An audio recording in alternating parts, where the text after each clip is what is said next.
National is ramping up its attacks on Labour, with Judith Collins accusing Jacinda Ardern of lying about testing at the border and saying she's happy to prove it in court.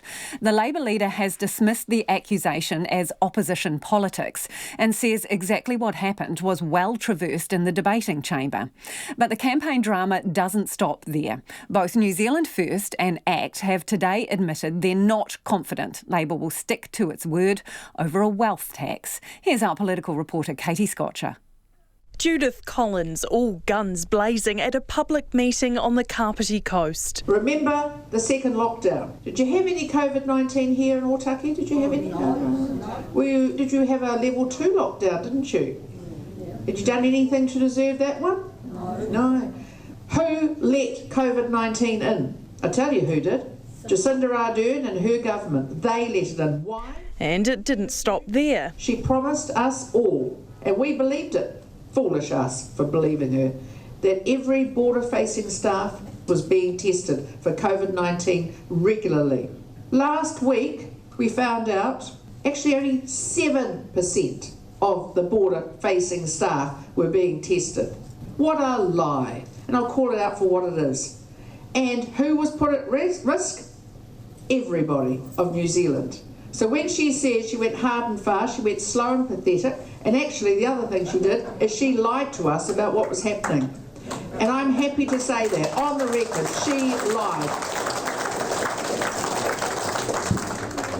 Gee, I hope she sues me for it.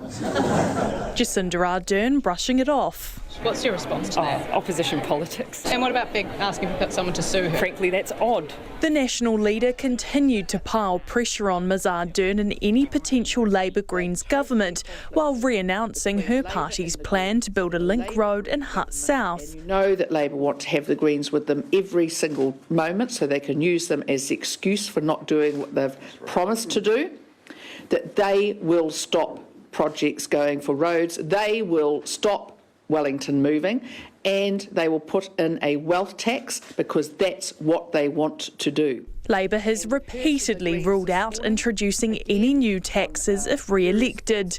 But New Zealand First leader Winston Peters and ACT's David Seymour aren't sure her party will stick to its word. As the economic crisis change and circumstances change, then what happens is they use that as an excuse. They use it on the BNZ, they use it with respect to the Asian financial crisis, they've used it with respect to the global financial crisis. Every chance they have, they've used the excuse to break their word. So why would this be different? Nobody is in a position to rule in or out a particular policy until they've got that agreement for 61 MPs to vote in a particular way. Green MP Eugenie Sage says a wealth tax is one of her party's top priorities. What happens after Saturday is up to the voters to determine in terms of if we get a strong party vote Green, we will be in a position to negotiate, but Judith Collins cannot predict the outcome of those negotiations. We will be pushing though for a wealth tax. Ms Sage unveiled the Greens' plan for the tourism sector in Akaroa today. It wants to crack down on freedom camping, upgrade walking tracks and huts, and review the New Zealand Aotearoa tourism strategy. She then hopped in a kayak herself. We saw a pied shack struggling to eat a full skate that it had caught. Amazing dramatic sea cliffs because the area was once a volcano, mussel beds and sea caves. Back in the capital, Labour leader Jacinda Ardern visited Victoria University and was greeted by a sea of students. Are you able to do a quick selfie on this photo?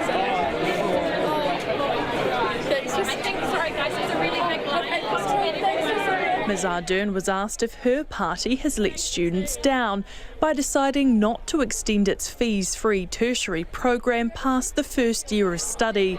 It's meant that students haven't had to borrow money for that first year of study, and that's been really crucial. We, of course, did have aspirations for years 2 and 3. Instead, rightly so, in the current climate, we've made the decision to make apprenticeships free. The Labour Party has also just released its election policy manifesto, wrapping up its plan for the country 4 days out from Election Day. Mō te hōtaka o te ahiahi nei, ko Katie Scotcher aho.